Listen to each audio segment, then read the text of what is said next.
তবে গাজায় যুদ্ধ বন্ধের নিশ্চয়তা পেলে এবং ইসরায়েলে থাকা বন্দীদের মুক্তি দেওয়া হলে হামাস সব ইসরায়েলি বন্দীদেরকে মুক্তি দিতে প্রস্তুত আছে বলে জানিয়েছেন গোষ্ঠীটির একজন জ্যেষ্ঠ নেতা। সোমবার সংবাদ মাধ্যম আল জাজিরায় এক প্রতিবেদনে এ তথ্য জানানো হয়।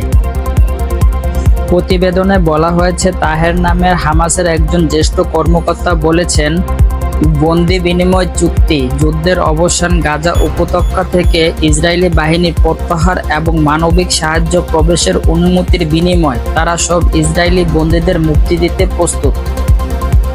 তবে ইসরায়েল যুদ্ধবিরতির অগ্রগতিতে বাধা দিচ্ছে বলে অভিযোগ করেছেন তিনি।